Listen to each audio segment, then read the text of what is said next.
E5 TV news కు స్వాగతం. ముందుగా హెడ్లైన్స్.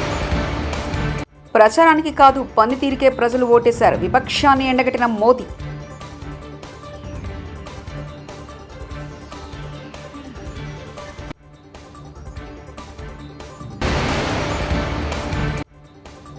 హైకమాండ్ పెద్దలతో సీఎం రేవంత్ భేటీ.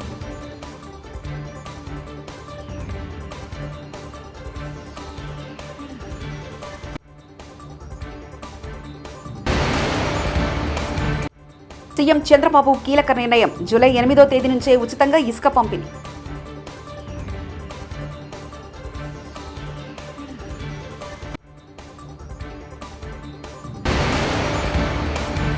ఉప్పాడ సముద్రపు కోత సమస్యకు శాశ్వత పరిష్కారం చూపండి. ఉప ముఖ్యమంత్రి పవన్ కళ్యాణ్.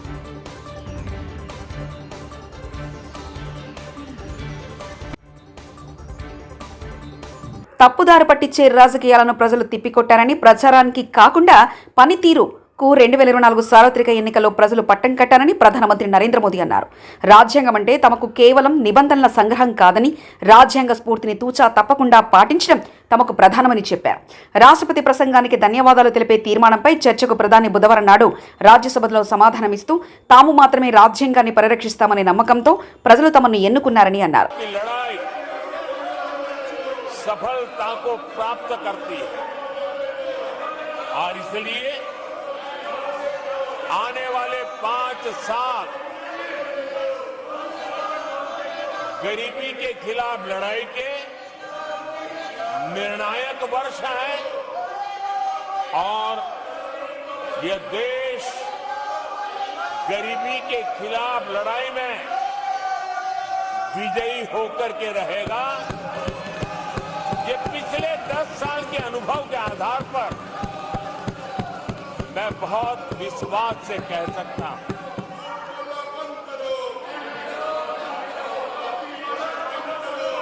आदरणीय सभापति जी, जब देश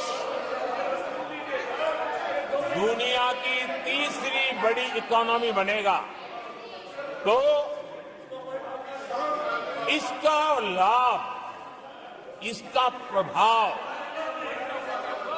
जीवन के हर क्षेत्र पर पड़ने वाला है। विकास के विस्तार के अनेक अवसर उपलब्ध होने वाले हैं और इसलिए जब हम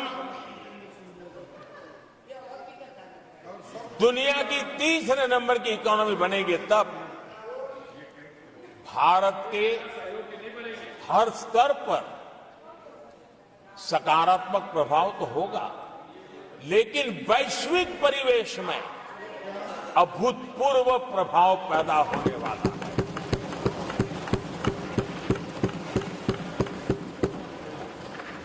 आदरणीय सभापति जी, हम आने वाले कालखंड में नए स्टार्टअप्स का,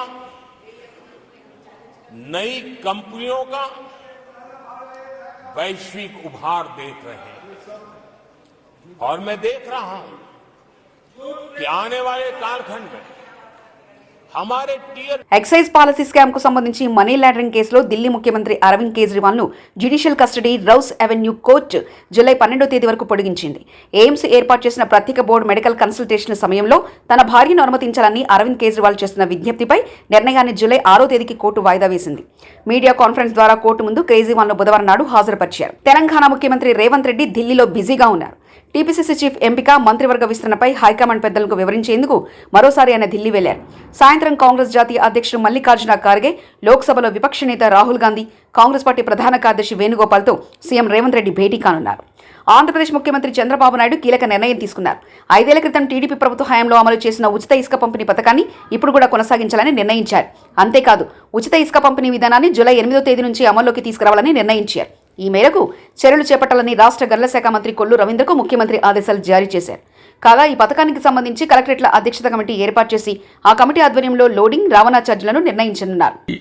ఆ గ్రామంలో ఉండే పవిత్రమైన మట్టిని, పవిత్రమైన నీళ్ళని, ఆ గ్రామాల్లో ఉండే దేవాలయాలు, అది హిందూ దేవాలయం కావచ్చు, మసీదు కావచ్చు, లేకపోతే చర్చ్ కావచ్చు, ఇంకొకటి కావచ్చు, ఏదైనా సరే అక్కడ పార్లమెంటు యొక్క పవిత్రమైన మట్టిని తీసుకొచ్చి ఈ పార్లమెంటు అంటే ఈ మట్టిని మీరు ఆయన చెప్తూ పార్లమెంటు పూర్తిగా సహకారం ఉంటుంది అమరావతికి, చట్టాలను చేసి దేశానికే చట్టాలు నిర్మించే పార్లమెంటు కూడా మీకు అండగా ఉంటుందని ప్రధానమంత్రి గారు చెప్పడం, అదే మాదిరిగా ఆ తర్వాత జరిగిన కార్యక్రమాలను మీరు చూస్తే ఆయనే ఫౌండేషన్ వేయడం, ఇది ఒక చరిత్ర. ఇలాంటి ఇప్పుడు కూడా ప్రపంచంలో గల అన్ని పవిత్ర దేవాలయాలు తీసుకొచ్చాం. ఈ మట్టి కూడా ఇప్పటికి కూడా మీరు చూస్తే అదే మాదిరిగా చేశాం. మొన్న కూడా నేను ప్రార్థనలు చేసి వచ్చాను అక్కడనే. ఎవరు కూడా అక్కడవన్నీ రోడ్లో ఉండే మట్టి కూడా దూకొనిపోయారు, కానీ ఈ మట్టిని తాకలేకపోయారు. అదొక గొప్ప విశిష్టత, పవిత్రత. నెక్స్ట్, ఈరోజు చాలా మంది అడుగుతా ఉంటారు వై అమరావతి అలోనని. విభజన జరిగింది. విభజన జరిగినాక అప్పట్లో 13 జిల్లాలు.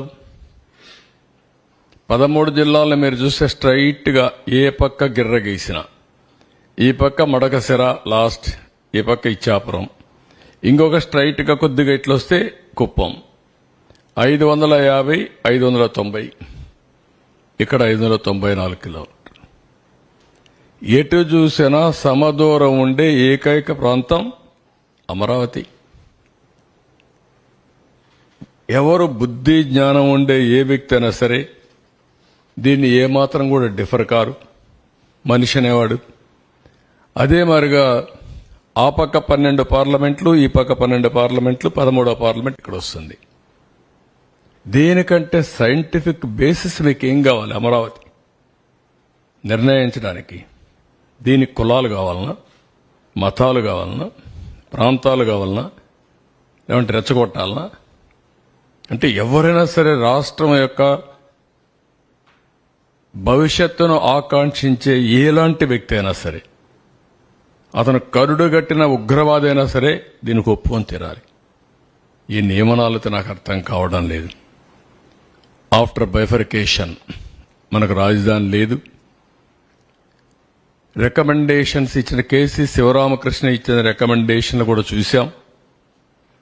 అటు విశాఖపట్నం మొదలుకొని కర్నూలు వరకు అధ్యయనం చేశాడు.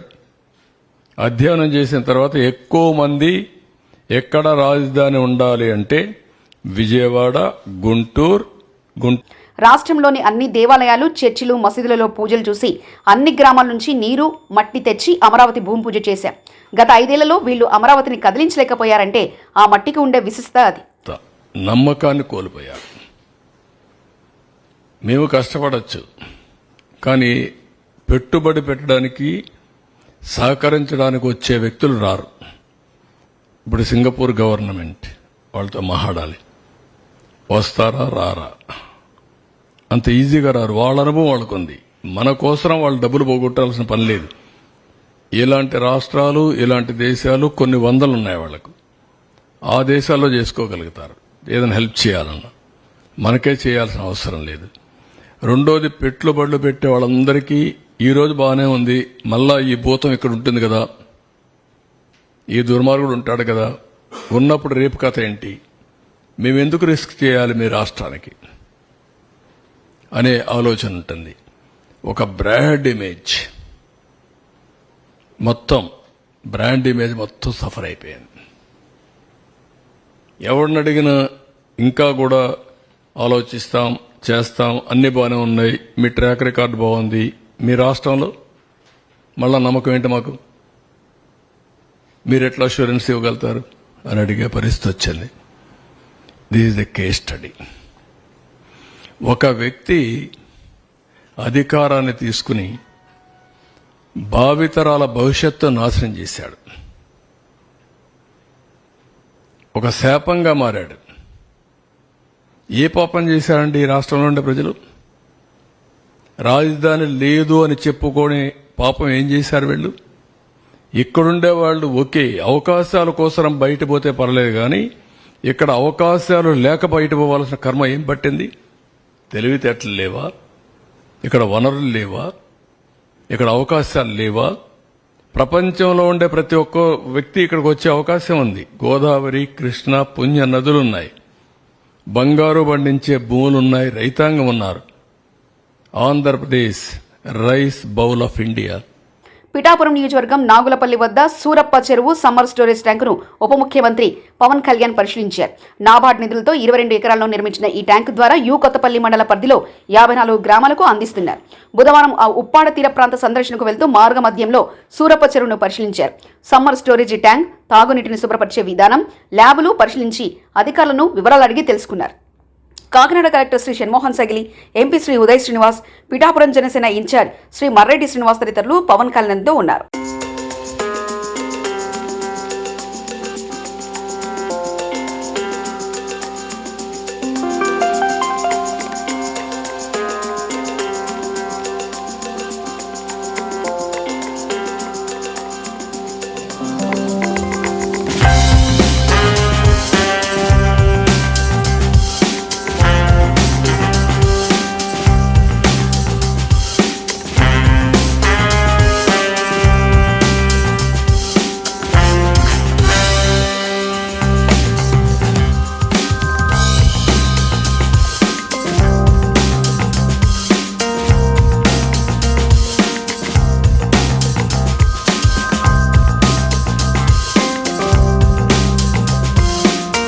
ఆంధ్రప్రదేశ్లో పారిశ్రామిక రంగాన్ని గత వైసీపీ ప్రభుత్వం పూర్తిగా గాలికి వదిలేసిందని పరిశ్రమలు, వాణిజ్యం, ఫుడ్ ప్రాసెసింగ్ శాఖ మంత్రి టీజీ భరత్ అన్నారు. ఏపీలో పారిశ్రామికవేత్తలు ఆందోళనలో ఉన్నారని, వైసీపీ పాలనలో వారిని పట్టించుకున్న నాదుడే లేదని మంత్రి ఆగ్రహం వ్యక్తం చేశారు. ఎన్డీఏ ప్రభుత్వంలో పారిశ్రామికవేత్తలకు ఎలాంటి ఇబ్బందులు లేకుండా చూసుకుంటామని మంత్రి హామీ ఇచ్చారు. ఈ మేరకు గన్నవరం పారిశ్రామిక వాడను మంత్రి టీజీ భరత్, స్థానిక ఎమ్మెల్యే ఎర్లగడ్ల వెంకట్రావు పరిశీలించారు. వైఎస్ఆర్సీపీ అధ్యక్షులు వైఎస్ జగన్మోహన్ రెడ్డి గారిని తన క్యాంపు కార్యాలయంలో కలిశారు ముఖ్య నాయకులు, ఇటీవల ఎన్నికల్లో పోటీ చేసిన అభ్యర్థులు.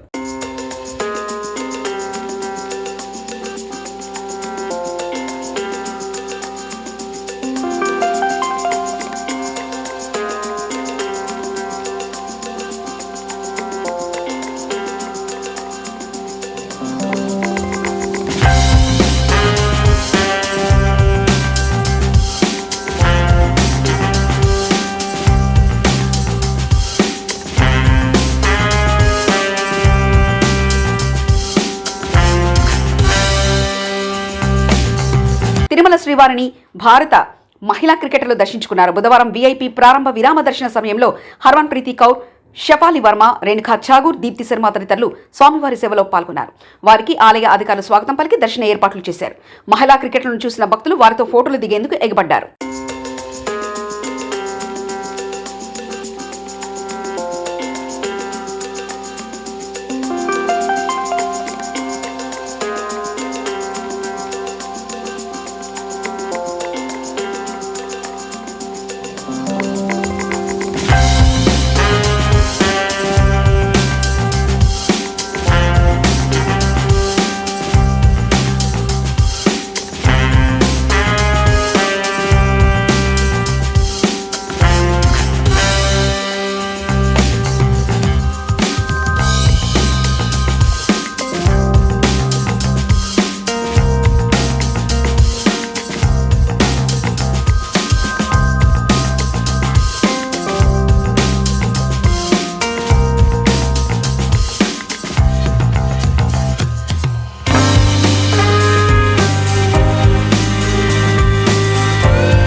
ప్రచారానికి కాదు, పనితీరుకే ప్రజలు ఓటేశారు. విపక్షాన్ని ఎండగట్టిన మోదీ.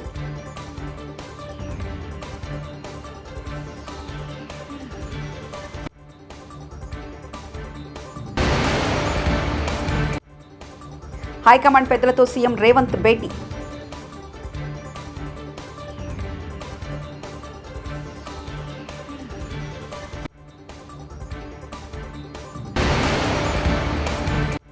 సీఎం చంద్రబాబు కీలక నిర్ణయం. జూలై 8వ తేదీ నుంచే ఉచితంగా ఇసుక పంపిణీ.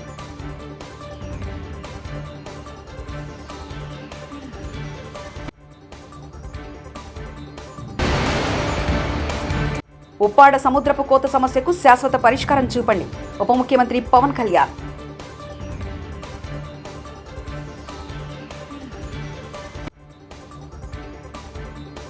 ఇవి బులెటిన్ విశేషాలు. చూస్తూనే ఉండండి E5 టీవీ న్యూస్.